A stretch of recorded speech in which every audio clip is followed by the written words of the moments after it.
Meus amados irmãos, bom dia a todos. Que a graça e a paz de Jesus, o nosso Senhor, esteja conosco nessa manhã.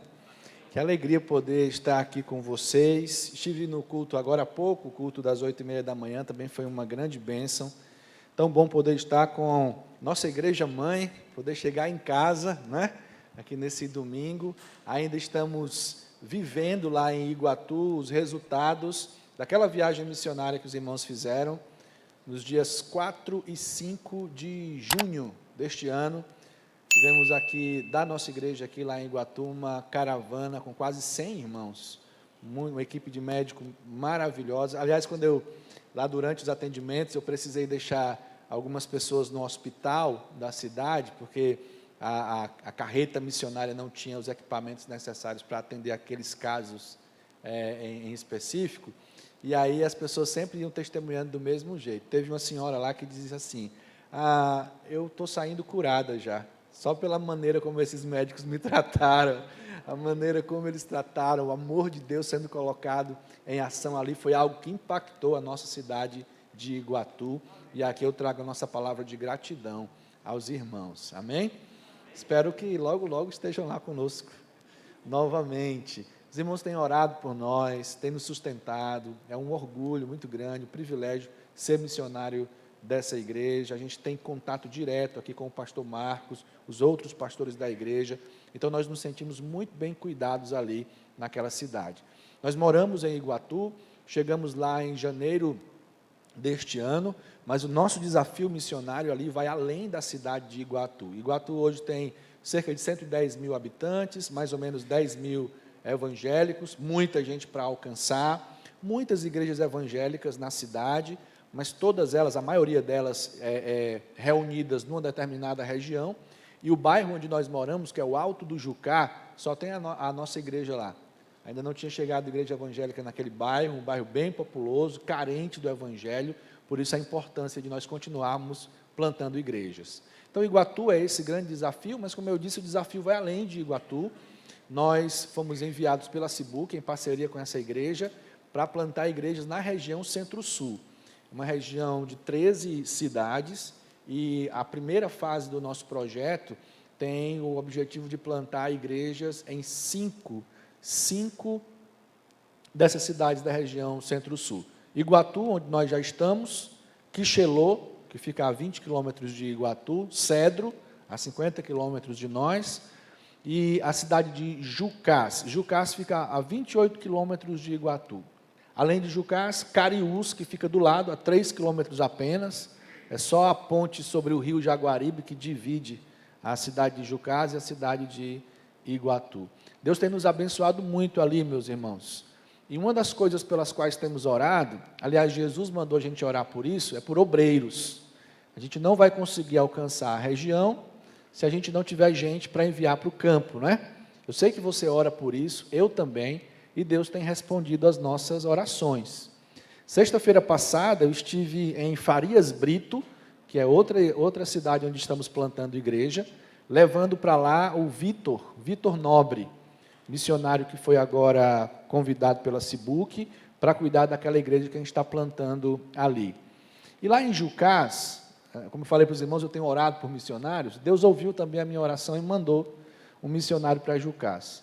O pastor Naum disse que eu sou casado, tenho 3 filhos, e o meu filho mais velho sempre falava em ser pastor. E aí, de tanto ele falar, eu perguntei para ele um dia: rapaz, você quer mesmo? Eu estou precisando de missionário aqui na região, você quer vir para cá? E ele atendeu o chamado. O nome dele é Pedro, ele tem 20 anos, e eu quero convidá-lo para dar o testemunho de chamado missionário aqui para os irmãos. Pode vir aqui, Pedro, por favor. Deixa ele falar, que ele pode contar melhor como é que foi essa experiência com Deus.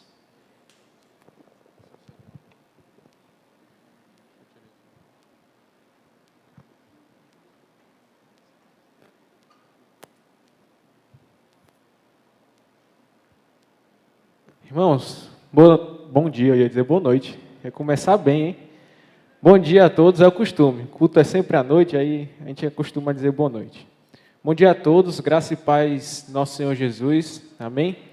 Como o pastor já falou, né? Meu nome é Pedro Salustiano, e eu fui convidado para falar hoje com os irmãos um pouco do meu testemunho missionário, né?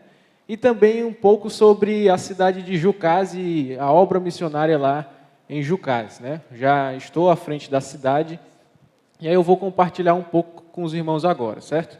Então eu vou começar falando sobre mim, porque a ideia é que os irmãos me conheçam um pouco mais, certo? O pastor já falou que eu tenho 20 anos, eu sei que não parece, eu sei que parece 14, 13. Quando tira a barba fica mais novo ainda, porque agora eu estou um pouquinho mais velho, cara de velho. Mas eu tenho 20 anos, né? Ainda assim, muitas pessoas perguntam para mim, cara, vai mesmo, 20 anos? Vou, né? Vou. Não tem muito juízo não, mas eu estou lá, né? 20 anos de idade e eu fui chamado para assumir a comunidade ali em Jucás em junho desse ano, né? Em junho desse ano eu fui chamado, eu estava na cidade de Ararendá, fica próxima a Crateús, né? Na outra ponta do estado, né? Na outra ponta do estado. E eu fui chamado porque estavam necessitando de missionários lá em Jucás, do missionário para Jucás. E apesar de estar ajudando a plantar a igreja Ararendá já tinha seu missionário, né? O Elano. Então, Deus me chamou e, pela glória dele, graças a ele, eu aceitei essa missão. Mas o meu chamado missionário, ele começou muito antes disso. Começou bem cedo, na verdade. E eu quero comentar agora com os irmãos sobre o início da minha caminhada com Deus. E foi como? Foi o seguinte, na verdade, eu agora ficando um pouquinho mais velho, né? Já tenho 20 anos, 2 anos atrás fiquei maior de idade, né? Aquele famoso já pode ser preso e tudo mais. Quando eu vou ficando mais velho, meus amigos também vão envelhecendo, né? Eu tenho amigos um pouco mais velhos que eu, aí alguns já casaram, alguns já estão tendo seus filhos, né? E aí eu vou percebendo, e aí surgiu uma teoria minha, que é a teoria chamada FPF. Não sei se os irmãos já ouviram falar, mas provavelmente os irmãos já passaram por isso. A FPF se chama frescura do primeiro filho. Todo casal que tem um primeiro filho tem uma frescura especial. Você cuida mais, você, né? Não, o menino espirrou, leva para o hospital porque está morrendo já, né? Tem aquele cuidado maior. Né? Tem uma diferenciação quando é o primeiro filho. Vocês estão se acostumando ainda, é o primeiro casal, né? Vendo como é que cuida. Quando já está no último, já sabe que já está tudo direitinho. O terceiro filho já sabe cuidar, o menino já é jogado nos cantos, não tem problema. Mas o primeiro filho é diferente, né? Então, o casal tem um cuidado maior. Eu tenho amigos agora que estão no primeiro filho, é um cuidado especial. E tem vezes que não pode ir para a igreja, ou então o cara não pode jogar bola com a gente, porque tem que cuidar da esposa e do filho, que é pequenininho, a esposa não pode ficar só. Enfim, tem várias coisas. E por que eu estou contando isso para os irmãos? Porque parece, pelo menos na minha visão de filho, que os meus pais não tiveram esse problema. Meus pais não tiveram essa frescura do primeiro filho, não. Porque com 8 dias de nascido, eu sempre vou frisar isso, todas as promoções missionárias, viu, pastor Paulo? Todas as promoções missionárias eu vou falar isso. 8 dias de nascido, eu estava dentro do ônibus com eles, indo para a Praia do Preá. Mas não era para férias nem nada disso. Era para meu pai assumir o primeiro trabalho missionário dele, né? Assumir a congregação lá em Preá. Então, desde pequenininho, gente, estou jogado não, né? Estou lançado em meio ao trabalho missionário, desde pequeno, e para mim, eu sempre digo isso, para mim foi como se eu não tivesse escolha, né? Não tive escolher se queria ou não ser missionário. Eu já estava lá, eu já era missionário desde pequenininho, e eu digo isso não com tristeza no coração, mas digo isso com alegria. Desde pequeno eu não tive escolha, porque Deus me deu a melhor escolha que Ele podia me dar, que foi estar na obra missionária desde criança, desde pequeno, poder proclamar a mensagem do Evangelho. Então, com 8 dias de nascido, eu estava no trabalho missionário. Um pouco tempo depois, a gente foi para outra cidade, Ubajara, né? E aí é aquela coisa, filho de missionário é assim, o missionário mudou, você muda junto, não tem como, não adianta. A única vez que eles mudaram e eu não mudei com eles foi essa última agora. Eles foram para Iguatu, eu fiquei em Ararendá. Mas se não, é trocar. Então eu já frequentei 8 escolas diferentes. Já morei em cada clima do Ceará. Já morei na praia, na serra e no sertão. Todos os climas do Ceará eu já passei por cidade. Então você vai junto. E aí a gente foi para Ubajara, e lá em Ubajara foi a cidade onde eu me converti. E eu me converti em um momento que é um momento muito importante de qualquer igreja. Qualquer igreja, esse momento é fundamental, que é o culto infantil. Certo? Eu me converti no culto infantil. E eu chamo assim porque minha mãe me ensinou a chamar assim. Culto infantil. E ela dizia, sempre que eu dizia que ia para a salinha ou para o cultinho, ela dizia, Pedro, é culto. Você está indo para um culto. É um culto normal, igual dos adultos. A diferença é que a forma que eu vou falar de Cristo para a criança é diferente da forma que o pastor vai falar para um adulto. Mas é culto do mesmo jeito, vai pregar a mesma mensagem. E foi com essa mensagem que, bem novinho mesmo, aos 3 anos de idade, eu me converti. Eu entendi que eu era pecador, que tinha algo em mim que se chamava pecado, que me afastava de Deus. E para que eu pudesse voltar para perto de Deus, eu tinha que pedir que Deus me levasse para perto dele. Eu tinha que aceitar Jesus Cristo em meu coração. Mensagem simples, não é? É a mensagem do Evangelho. Mensagem bem simples, que uma criança consegue entender. Às vezes a gente aqui bagunça e complica ela demais. Mas é uma mensagem bem simples. Essa mensagem que só Jesus Cristo salva,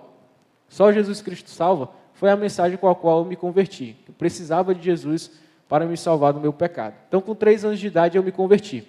E daí para frente, meus irmãos, Deus foi trabalhando no meu coração até chegar esse momento em que eu fui convidado para ir para Jucás. Deus foi trabalhando no meu coração de 3 formas, na minha vida, de 3 formas. Na primeira delas foi através da minha família. Eu nasci num berço missionário. Então, eu aprendi na prática o que é ser um missionário. Aprendi na prática o que é você sair e visitar. Já fui a muitas visitas com meu pai, né, falar de Cristo. Já sei o que é evangelizar no meio da feira. Né, quando a gente estava em Ubajara, ia eu lá, 5 aninhos de idade, com o cubinho lá, com o cubo evangelístico, falava da vida de Cristo, né, falava do plano de salvação. Eu ia lá, chamava a atenção da pessoa, né, bem pequenininho. Às vezes a pessoa parava por pena, né? Oh, meu Deus, bichinho tão pequenininho. Eu chegava lá, se eu quer ouvir a palavra de Jesus, que quero, meu filho, diga aí, mostre aí o cubinho, mostre. E aí eu falava da palavra de Deus para a pessoa. Então, desde pequeno, eu fui inserido nisso, eu estava nisso, e a minha família me ajudou muito nessa minha formação. Tanto o meu pai quanto a minha mãe sempre me educaram nesse sentido. Eu sempre fui educado e ensinado a viver essa vida missionária, né? A entender que, obviamente, eu vou trabalhar, né? Eu estudo, faço geografia no IFCE, então tenho pretensão de me tornar professor, me tornar um profissional, mas que o meu principal objetivo aqui, na terra onde estou, é cumprir a missão que Deus me deu, é falar de Cristo para as pessoas. Então, sempre fui ensinado isso. Então, a primeira coisa foi a minha família. A segunda foi uma organização que desenvolveu todas as habilidades que eu tinha em relação à Bíblia. Foi uma organização que cuidou de mim de uma maneira muito especial e com a qual eu tenho muito carinho nos dias de hoje, que são os embaixadores do rei. Né? Eu acho que os meninos dos embaixadores do rei nem estão aqui, eu acho que eles estão no acampamento dos adolescentes, né? A maioria deles, acho que eles nem deu certo eles irem para o acampamento dos embaixadores. Mas é uma organização que me ajudou a desenvolver tudo. Todos os conhecimentos que eu tinha recebido dos meus pais, eu pude pôr em prática. Né? Nas provas bíblicas, na prova principal, que era pregador do Evangelho, né? Eu vim aqui, inclusive eu participei de um circuito aqui nessa igreja, eu pude participar do pregador do Evangelho aqui na PIB. Eu perdi, porque eu passei o tempo, mas isso aí a gente não precisa dizer não. Mas foi uma organização que cuidou de mim, tanto nessa parte de desenvolver o meu conhecimento bíblico, mas principalmente na prática também. Eu fui para muitas viagens missionárias com os embaixadores, que tem essa veia missionária também, né, de ensinar o menino a ser um embaixador do rei, proclamar a mensagem do rei Jesus aqui na terra. Então foi uma organização que me ajudou muito. Então está aí outra dica para os irmãos. Eu sei que aqui tem os embaixadores do rei, mensageiros do rei. Invistam nesses meninos, nessas meninas, que com certeza sairão muitos líderes, muitos pastores, muitos missionários desses meninos que estão sendo envolvidos nisso, certo? Então, primeiro a minha família, segundo os embaixadores do rei, e por último, mas não menos importante, o seminário e a prática, né? Eu estou fazendo um seminário, estou estudando, na verdade vou finalizar próximo ano, né? Próximo ano eu estarei finalizando, e foi no seminário em que a gente aprende, né, sintetiza tudo aquilo que a gente aprendeu ao longo da vida. E apesar de ser muito impactante, né, o seminário, você está lá aprendendo, a prática também foi muito importante. Você poder ir fazer aquilo que você aprende. Porque se você viver no seminário, você não vai aprender do jeito que é fazer na prática, né? Então, fazer na prática foi muito importante para mim também. E aí, depois de todas essas coisas, chegou em junho desse ano, com o pastor Paulo mandando mensagem para mim. Eu estava no trabalho, né, no intervalo do trabalho, estava trabalhando na prefeitura lá de Ararindá. Ele mandou uma mensagem para mim perguntando: e aí, vem mesmo? Eu disse: vou. E aí foi interessante porque eu respondi foi tipo um instinto, né? Foi impulso. Ele botou: e aí, estamos precisando, vem? Vou. Pá, mandei a mensagem, disse que vou. Aí depois eu parei para pensar: será que eu quero ir mesmo? Será que vai dar certo mesmo? Então eu pensei muito, orei muito e a decisão não mudou não. A decisão continua a mesma e eu não senti nenhum pingo de dúvida, mesmo depois de ter pensado tanto e orado tanto, porque creio que essa é a vontade de Deus para a minha vida. Amém? Então, irmãos, vocês conheceram um pouco de mim, né? Então vamos conhecer agora um pouco da cidade. A cidade da qual eu fui chamado para ser missionário é a cidade de Jucás. Como o pastor disse, fica a 28 quilômetros de Iguatu, é lá pertinho. E é uma cidade que tem cerca de 25 mil habitantes no último censo, que foi 2010, né? Faz bastante tempo. Hoje em dia a cidade já está bem maior, mas a gente ainda não tem a quantidade de pessoas exata. Mas cerca de 25 mil pessoas. Uma cidade que é extremamente, como deve ser, né? Ou como imaginamos ser, uma cidade do sertão, principalmente próxima ao Cariri, é uma cidade muito católica, né? Lá tem um monte, e em cima do monte eles estão construindo um centro de romarias. Eu não sei, acho que eles não terminaram ainda, já estão terminando. E lá nesse centro de romarias tem uma estátua imensa da Nossa Senhora do Carmo.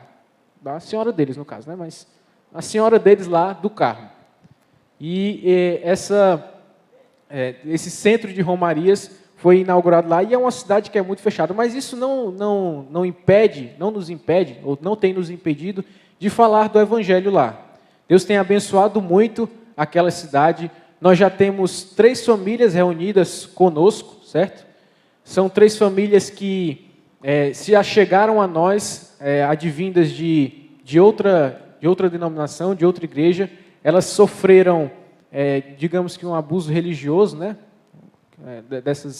Dessas igrejas. Para os irmãos terem uma ideia, teve um casal desses que está conosco, que foi disciplinado na igreja, e por isso eles saíram revoltados, né? Foram disciplinados na igreja porque o sonho da esposa desse irmão era andar na roda gigante.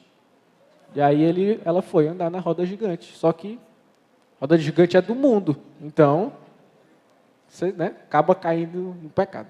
Baboseira e acabou afligindo esses irmãos, né? Então a maioria das pessoas que nós temos encontrado são assim, são pessoas que estão feridas, e nós cremos que Deus nos enviou para lá para ser a cura para essas pessoas, né? Para restaurar a vida dessas pessoas. Amém? Então esse é o nosso desafio. E para encerrar, que os irmãos não veem, mas já estão fazendo assim para mim, ó. Sim, né? Porque disseram que eu tinha 10 minutos, mas eu nunca uso 10 minutos, eu sempre passo. Para encerrar, eu tenho alguns pedidos para os irmãos. Pedidos simples. O primeiro deles é o mais importante. Se os irmãos não quiserem fazer nada do resto do que eu falar, não tem problema. Mas façam só esse primeiro aqui, pedido mais importante. Oração. Pelo amor de Deus, orem por mim.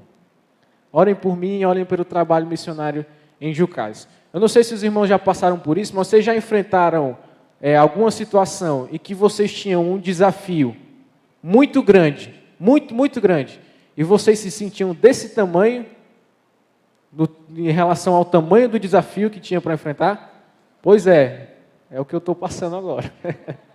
O desafio é grande. A colheita é grande, como Jesus diz lá em Lucas 10, né? Colheita é gigantesca, já está tudo pronto. Só precisa de obreiros, precisa de pessoas que vão até lá e façam isso. E de vez em quando os obreiros não são muito fortes, não. Os obreiros não têm muita força física, não. Mas a força espiritual nós temos, porque Deus está conosco. Então eu quero pedir a essa igreja que eu sei que tem orado por Iguatu, eu sei que tem orado pelo Centro-Sul do Ceará, orem por mim também, coloque meu nomezinho aí no seu caderninho de anotações. O nome Salustiano, eu acho que o pai escolheu, que é para diferenciar mesmo. É um nome meio estranho assim, que é para você lembrar. Bota Pedro Salustiano. Salustiano, quem é esse? Ah, é o missionário lá. Coloque meu nome seu caderninho de orações, ore por mim, certo? Ore por mim e ore pela minha noiva também, tá bom? Eu sou noivo, tá? Ela não está aqui, mas ela está acompanhando a gente pelo YouTube agora. É uma bênção que Deus deu na minha vida, a Jaine. Vou casar em dezembro, esse ano, já. Faltam 2 meses quase, dia 17 de dezembro. Vou casar já. A pessoa não tem juízo não, né?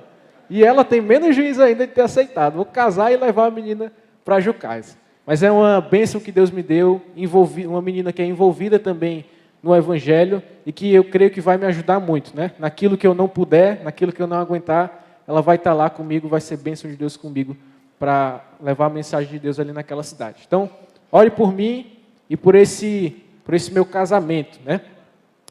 Ore também, irmãos, por uma coisa muito importante. O pastor Paulo citou aqui que a PIB é igreja mãe lá de Iguatu, né? Iguatu é uma igreja que tem mãe. Pois é, Jucás é órfã, por enquanto. Né? Jucás, por enquanto, está órfã. Então, que os irmãos estejam orando por isso também. Orem para que a gente deixe de ser uma igreja órfã, para que nós possamos conseguir uma igreja mãe, né? Uma igreja que esteja lá conosco, ajudando, cuidando do missionário, cuidando da igreja, perguntando, né? Cobrando também, né? Prestando contas, perguntando como está o trabalho. É de suma importância, né? A gente sente a falta de uma igreja mãe.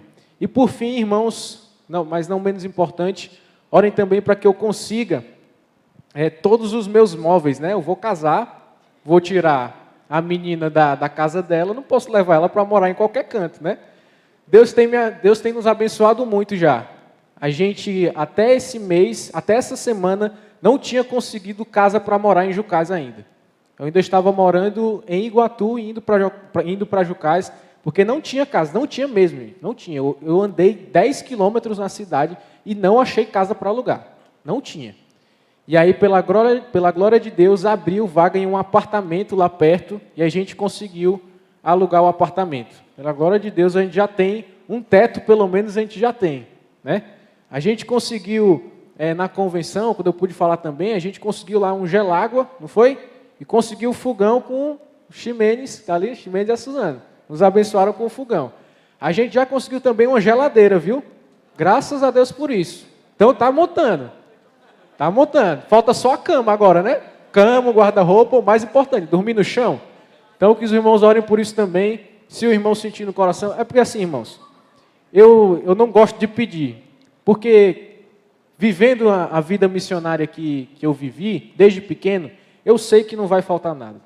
Nunca faltou. Nunca faltou. Se Deus, o meu Deus, o Deus que eu acredito, Deus que os irmãos acreditam também, é o Deus do ouro e da prata. É o Deus que é dono de todas as coisas. É Ele que vai me sustentar, né? Então, se Deus quiser usar os irmãos, quiser usar outras pessoas também, não há problema. Então, se o irmão sentir no coração de nos ajudar também, a gente vai ficar muito feliz. Vocês viram, né? Que está subindo aqui para me tirar, né? Irmãos, muito obrigado pela oportunidade de falar. Eu creio que essa igreja vai estar nos ajudando, segurando as cordas em oração, para a gente cumprir esse trabalho tão importante que é levar a mensagem de Deus para o Centro-Sul do Ceará. Valeu, Pedrito. 20 minutos. No final, já vou convidar o Ximenes para no final orar pelo Pedro, mas deixa eu compartilhar a palavra com vocês também, senão o pastor Marcos vai me puxar a orelha depois, ele pediu para eu pregar aqui hoje de manhã também. Eu quero convidar você a abrir sua Bíblia comigo. Hoje é a abertura da campanha de missões nacionais aqui em nossa igreja, e eu queria falar um pouquinho sobre isso com você. Irmãos, olhe por esse menino, ele é uma bênção, viu? Desde pequenininho, eu lembro quando ele tinha 2 anos de idade, mais ou menos, eu estava de férias na casa da minha mãe, e a gente ouviu, vindo lá de dentro do quarto, porque meus irmãos, o apóstolo Paulo, não sei o quê. Quando eu fui ver o Pedro com um vidro de desodorante na mão, embalagem de desodorante, pregando para a igreja imaginária dele. Tem crianças que têm amigos imaginários, ele tinha uma igreja imaginária, que eu ouvia sempre ele pregar. Então, o Senhor chamou. Tem mais 2 missionários lá em casa. O Isaac, está com 18 anos já, viu, Ximenes? Isaac, já. E a Priscila tem 9 anos. E eu louvo a Deus pela minha família. E agradeço aos irmãos porque ela está de pé, porque vocês têm orado por nós. Amém. Mas vamos lá. Prometi ao pastor Naum também que a gente vai aqui resumir, porque o combinado era a gente dividir o tempo entre eu e ele. Vamos aqui para 1 Timóteo, capítulo 2. Abra sua Bíblia aí. É um texto bem conhecido e a gente vai aprender muito sobre esse texto hoje, sobre o tema da nossa campanha de missões estaduais desse ano. 1 Timóteo, capítulo 2, do verso 3 ao verso 6. 1 Timóteo 2, de 3 a 6. Os irmãos encontraram? O texto diz assim: Isto é bom e aceitável diante de Deus, nosso Salvador, que deseja que todos sejam salvos e cheguem ao pleno conhecimento da verdade.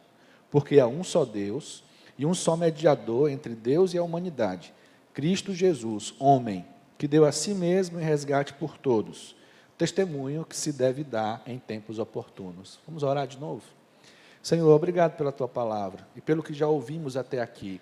Obrigado por podermos ver o Teu poder agindo no meio da Tua igreja, no nosso estado, salvando pessoas.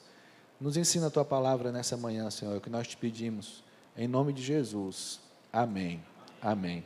Note esse versículo 5. Nele o apóstolo Paulo diz assim para Timóteo: porque há um só Deus e um só mediador entre Deus e os homens, Cristo Jesus, homem. Timóteo era um jovem pastor que foi deixado pelo apóstolo Paulo na cidade de Éfeso para pregar o evangelho ali, para cuidar daquela igreja que ele, Paulo, iniciou. Paulo passou bastante tempo naquela cidade, que era uma cidade bastante idólatra. Então faz todo sentido Paulo relembrar a Timóteo, e através dele toda a igreja de Éfeso, que há um só Deus. É interessante quando ele, no versículo 5, ele frisa isso, porque há um só Deus. Que naquela cidade haviam muitos deuses. Havia ali o grande templo de Diana, que era era parte da vida das pessoas, adorar Diana. Tanto que eles eram chamados de Diana, ela era chamada de Diana dos Efésios. Então era parte da vida daquele povo adorar aquele falso Deus. E essa mensagem é pertinente para hoje também. A gente precisa, por incrível que pareça, ainda hoje continuar anunciando ao mundo: há um só Deus, um só verdadeiro Deus, Criador de todas as coisas, que controla todas as coisas, que reina sobre tudo e sobre todos.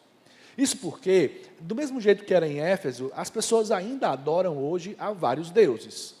Tudo bem, é difícil a gente ver alguém hoje adorando a um deus pagão, uma imagem de um deus pagão, como era no caso do panteão greco-romano, que era adorado lá em Éfeso e no contexto do Império Romano como um todo. Mas as pessoas continuam fabricando seus ídolos. O coração humano é uma fábrica de ídolos. A gente pode pensar na religiosidade popular, que ainda leva pessoas a se prostrarem diante de imagens de escultura, mas para além disso há outros deuses na vida de muita gente. Há quem adore Mamon, que faz do amor ao dinheiro o motivo da sua vida, o desejo de ganhar dinheiro, o motivo da sua vida.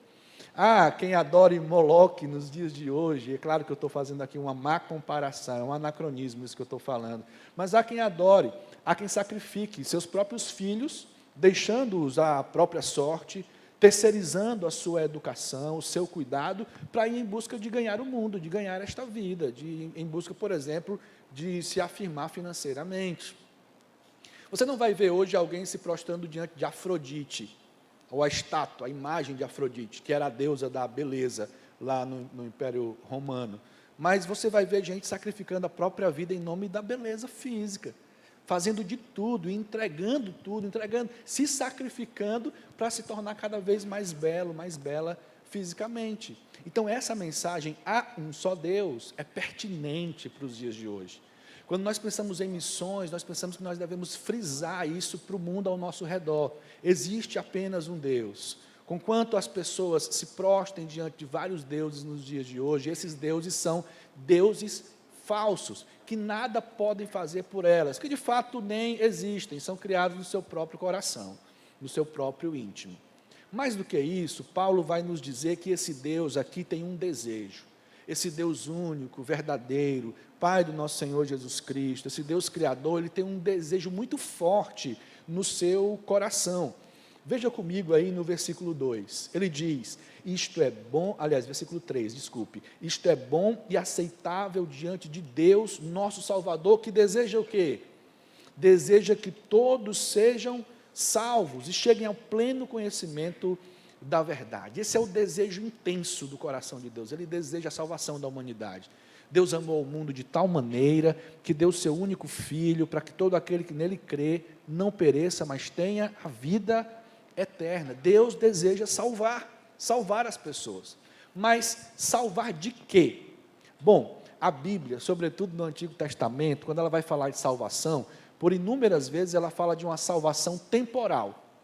É, por exemplo, o salmista dizendo que Deus o salva dos seus inimigos.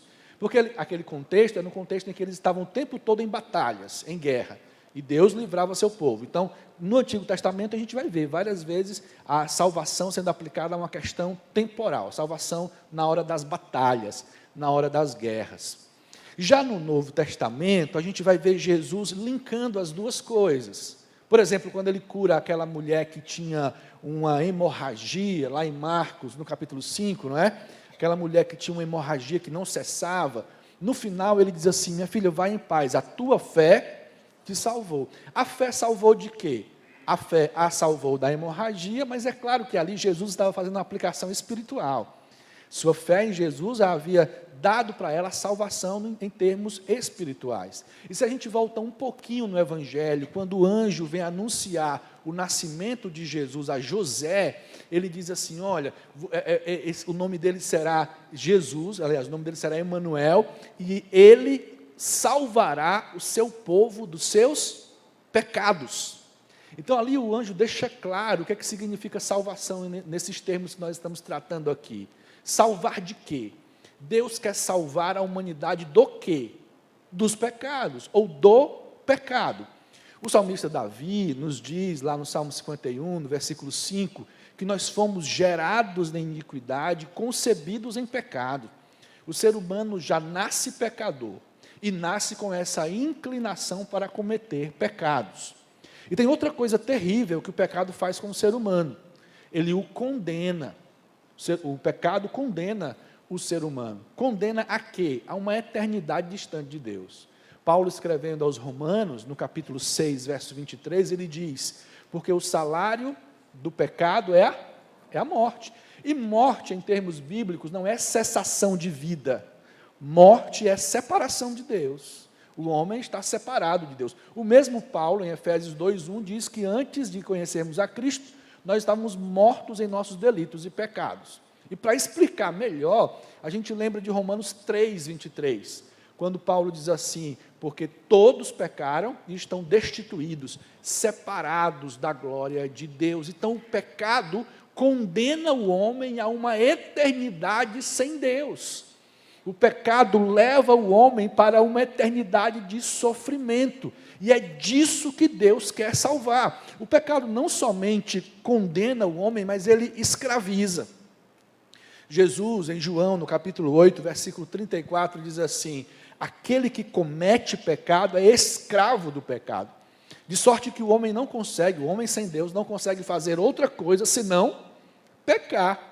Até as suas ações cheias de boa intenção são, na verdade, fruto do seu próprio egoísmo, que é pecado. É o desejo de parecer bom aos olhos dos outros, e isso é pecado. Mas no mesmo capítulo 8 de João, no verso 36, Jesus vai dizer assim: mas se o Filho vos libertar, verdadeiramente sereis livres. Então, irmãos, essa é uma realidade. Assim como a realidade de que há um só Deus, há também a realidade de que Deus deseja salvar o homem. Por quê? Porque ele está perdido, morto em seus delitos e pecados. Isso deve nos despertar a continuar pregando o Evangelho de Jesus. Então a gente entende aqui que há um só Deus, no texto diz, esse Deus quer salvar do pecado, das consequências do pecado, e esse Deus que quer salvar, esse único Deus, também estipulou a única maneira de alguém ser salvo. E é o que Paulo vai dizer aqui no verso 5, há um só Deus e um só mediador, não mediadores, não mediadora ou medianeira, mas um só mediador entre Deus e os homens. E quem é? Só Jesus Cristo salva. Só Jesus pode salvar o ser humano do seu pecado, da condenação e da escravidão do pecado. E Paulo vai dar o porquê, o motivo pelo qual só Jesus pode salvar. Ele vai dizer o seguinte no versículo 6, Cristo Jesus, homem, que deu a si mesmo em resgate por todos. Porque só Jesus pode salvar, porque só Ele morreu em favor da humanidade. Aquele que não tinha pecados, aquele que jamais cometeu o que nós cometemos desde a nossa meninice, Ele se entregou em nosso lugar como sacrifício vivo. O Isaías já dizia lá no capítulo 53 do seu livro, o castigo que nos traz a paz estava sobre ele, como uma ovelha que vai muda diante do seu tosquiador, ele foi para a cruz do Calvário para morrer no meu e no seu lugar. Ele pagou um alto preço pelos nossos pecados. No seu livro A Cruz de Cristo, John Stott escreveu o seguinte, no momento em que no Calvário Jesus gritou, Deus meu, por que me desamparaste? Ali ele estava realmente experimentando a ausência de Deus. Segundo Stott, ali é como se Deus tivesse virado as costas para o seu filho, porque em cima dele, sobre Jesus, estavam os nossos pecados, e os nossos pecados nos separam de Deus. Aquilo que Jesus experimentou na cruz por um momento, todo aquele que não conhece a Cristo vai experimentar por toda a eternidade. Então ele foi o preço, ele pagou o preço para nos salvar. Somente Jesus Cristo pode nos salvar. Não são as nossas obras, não são as nossas boas intenções, não é o fato de sermos bons cidadãos, de sermos pessoas de bem, mas somente a fé em Jesus pode dar a vida eterna àquele que nele crê. E para receber a vida eterna de Jesus, é preciso arrepender-se dos pecados e confessá-lo como Senhor da sua vida. Um único meio. Assim como a arca, lá na época de Noé, tinha apenas uma porta de entrada. Só há uma porta de entrada hoje para a salvação. É Jesus, o nosso Senhor. Só Jesus Cristo salva. Então, o problema do pecado não mudou. A solução de Deus não é outra, senão Jesus. E aí a gente fecha, então, na nossa responsabilidade enquanto igreja, que está no texto também. Paulo diz, há um só Deus, um só mediador entre Deus e os homens, a saber, Cristo Jesus, homem, que deu a si mesmo como resgate por muitos. E aí ele termina no versículo 6, a última parte do versículo 6, dizendo o seguinte, testemunho que se deve dar em tempos oportunos. No verso 7 ele vai dizer assim, eu mesmo fui constituído apóstolo. Apóstolo é enviado, a palavra apóstolo significa enviado. E nesse sentido, todos nós somos apóstolos de Cristo. Fomos enviados por Jesus para anunciar em tempo oportuno. E esse é o tempo. Esse é o tempo. O tempo em que nós devemos abrir a boca, viver o Evangelho e falar do Evangelho, apontando e dizendo que só Jesus Cristo salva, que nele há salvação. O fato, meus irmãos, de eu e você sabermos que há um Deus, somente um, e não deuses, que esse Deus é tão amoroso que deseja salvar as pessoas, salvá-las da pena do pecado, salvá-las da escravidão do pecado. O fato de nós sabermos que não há outro caminho, até porque nós já entramos por ele, fomos alcançados por esse evangelho, deve nos impulsionar a nós mesmos falarmos de Jesus. E como Pedro falou aqui, é uma mensagem tão simples. A mensagem do evangelho é essa: há um Deus que ama você, que deseja te salvar, mas os teus pecados te separam desse Deus. Você precisa se arrepender dos seus pecados e crer em Jesus como teu único e suficiente Salvador, pois só Jesus Cristo salva. Essa é a mensagem do Evangelho, essa é a mensagem da igreja, essa é a mensagem que nós devemos viver e, enquanto vivemos, pregarmos para todos que possam nos ouvir. E aqueles que estão distantes, o que eu posso fazer para aqueles que estão distantes de mim, que não estão ao meu lado e que precisam ouvir essa mensagem? Aí vem a obra missionária. Aí você dobra os seus joelhos, porque aonde os seus pés não podem chegar, certamente os seus joelhos podem através da oração. Aí você contribui para missões, você sustenta missionários, aí você se envolve nas caravanas missionárias que a igreja faz e vai visitar os campos, mas você precisa fazer alguma coisa. Nós precisamos nos envolver, pois esse é o tempo oportuno e Deus nos dá, de fato, várias oportunidades para continuarmos nos envolvendo na sua obra e para anunciarmos à nossa nação tão carente do Evangelho, ao nosso mundo tão carente do Evangelho, que só Jesus Cristo salva. Amém? Você quer se envolver mais e mais nessa obra?